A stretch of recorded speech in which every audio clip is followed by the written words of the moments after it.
سنة 1922 تم اكتشاف مقبرة توت عنخ آمون، وكلنا عارفين ان المقبرة دي هي صاحبة اكتشاف لعنة الفراعنة. لكن اللي ما يعرفوش كتير مننا انها كان ليها الفضل في وقف اخطر جريمة بتحصل ضد الحضارة المصرية، وهي اكل المومياوات الفرعونية القديمة. قبل ما نبدأ يا ريت نصلي على النبي عليه الصلاة والسلام، واتمنى انكم تساعدوا في انتشار الحكاية.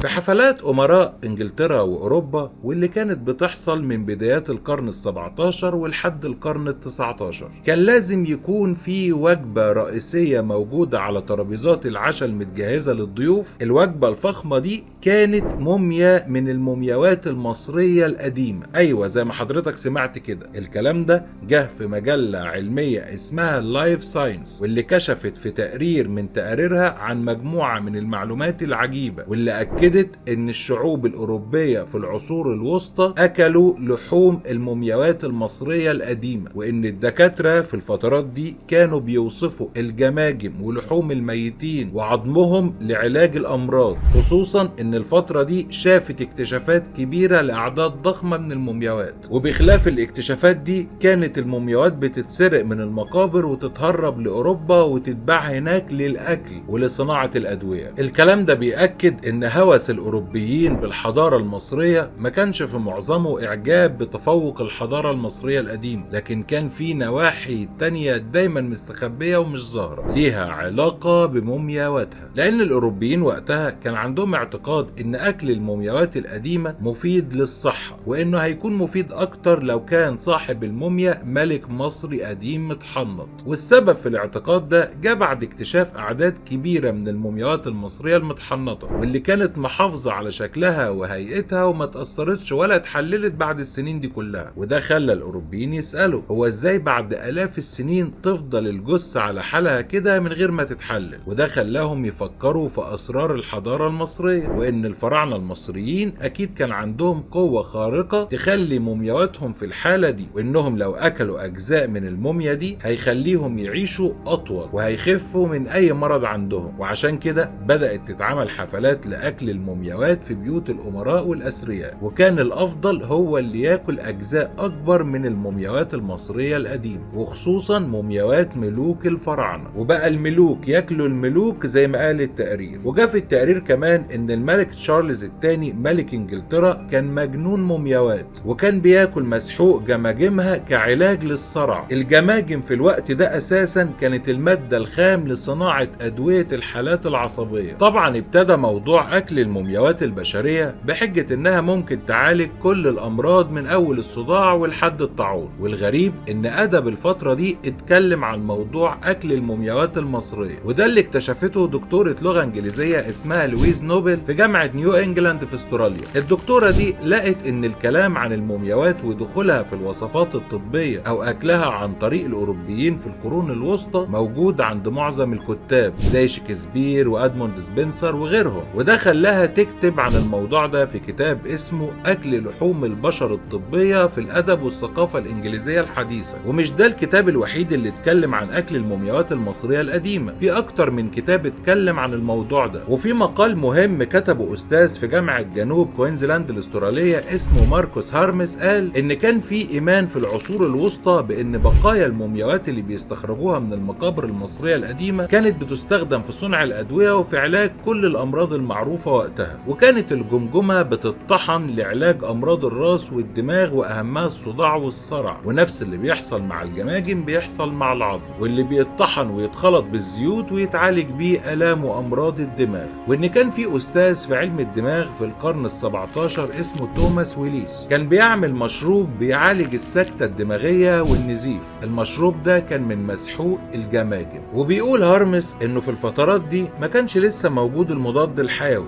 عشان كده بدأوا في القرن ال12 يطحنوا جلود المومياوات ويخلطوها مع زيوت معينة وعسل، وبعدها يحطوها في عبوات خاصة بالملوك والأمراء لعلاج الأمراض الجلدية والنقرس، لأنهم بيعتقدوا إن جلود المومياوات فيها خلطة سحرية خلتها تعيش بنفس حالتها لآلاف السنين. أما البقايا اللي بتتفضل من الموميا فكانت بتطحن ويتعمل منها مشروب الموميا، واللي كان العلاج الوحيد لكل الأمراض سواء البسيطة أو الصعبة، بداية من الصرع والحد القدرة الجنسية. وكانوا بيعتقدوا إنه بيديهم قوة خارقة وبيديهم الحظ وبيبعد عنهم الأرواح الشريرة. ومش بس كده، ده كان حل لكل مشاكل الحياة ل 500 سنة بعد كده. المومياوات برضو كان ليها استخدام تاني في الفترة دي غير الأكل، لأنهم كانوا بيطحنوا أجزاء من المومياوات دي ويخلطوها بالألوان ويبيعوها للرسامين، والرسامين وقتها كانوا بيرسموا بيها لوحات بتتباع بمبالغ كبيرة جدا، لأن المادة اللي بتتاخد من مسحوق الجماجم بتدي درجة ألوان غريبة ومختلفة عن أي ألوان تانية، واسمها المومي براون. المادة دي لما بتتخلط مع الألوان بتدي ألوان جديدة وغريبة مش ممكن تلاقيها في أي مادة تانية، وده بسبب مادة الجار اللي موجودة في المومياوات القديمة واللي بتتحط عشان تحفظ الموميا، لكنها مع الوقت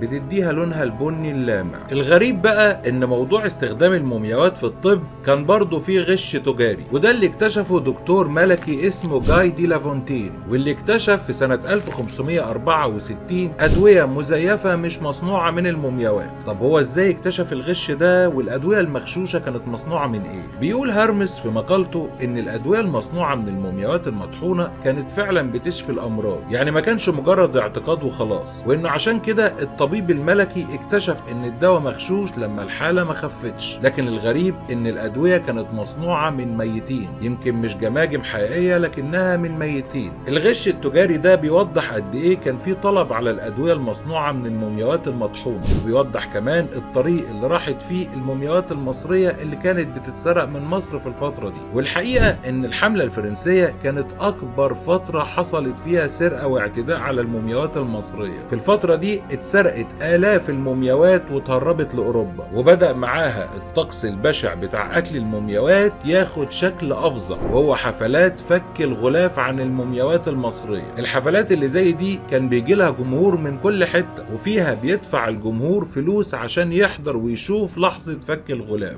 الغلاف ده ما كانش بيترمي، كان بيتعمل عليه مزاد وبيتباع للملوك اللي بيخرجوا في رحلات سفر طويلة. طب هم بيعملوا بيه ايه الغلاف الكتان ده؟ الحقيقة كانوا بيعتقدوا انه طالما الغلاف ده حافظ على الموميا للوقت ده فاكيد هيحافظ على اكلهم لفترة طويلة في رحلات سفرهم الطويلة. طيب امتى بقى وقف اكل المومياوات واستخدامها في الطب؟ الحقيقة ان الاوروبيين ابتدوا يخفوا شوية في استهلاك المومياوات بداية من القرن ال18 ومع دخول القرن ال19، وده بعد ما خرجت ابحاث بتقول ان اكل المومياوات او استخدامها في الطب ملوش اي فوائد. بس وقتها هم خفوا من استخدامها، لكن ما اتمنعتش نهائي وقتها. اللي منعها نهائي زي ما قال هرمس في مقالته ان الحفلات دي انتهت مع اكتشاف مقبرة توت عنخ آمون سنة 1922، ومع الاخبار اللي تزامنت مع اكتشاف المقبرة واللي بتقول ان اللعنة بتقتل كل اللي يقرب من المومياوات المصرية القديمة. وقتها جات لهم صدمة وخافوا من ان المومياوات اللي اكلوها ترجع علشان تنتقم منهم. عايز اختم معاكم بسؤال مهم. دلوقتي في قناعات كبيرة عند فئة كبيرة من الناس بتقول ان لعنة الفراعنة مش موجودة، وما هي الا اشاعات ربطت بين اكتشاف المقبرة وبين شوية حوادث فردية حصلت بعدها. تفتكروا الاعتقاد ده خلاهم يرجعوا تاني ياكلوا المومياوات بتاعتنا؟ الله اعلم. بس كده، يا رب ما كنتش طولت عليكم واكون حكيت لكم الحكاية اللي كانت معايا النهاردة بشكل مبسط وسهل. كان معاكم اخوكم ناصر حكاية. السلام عليكم.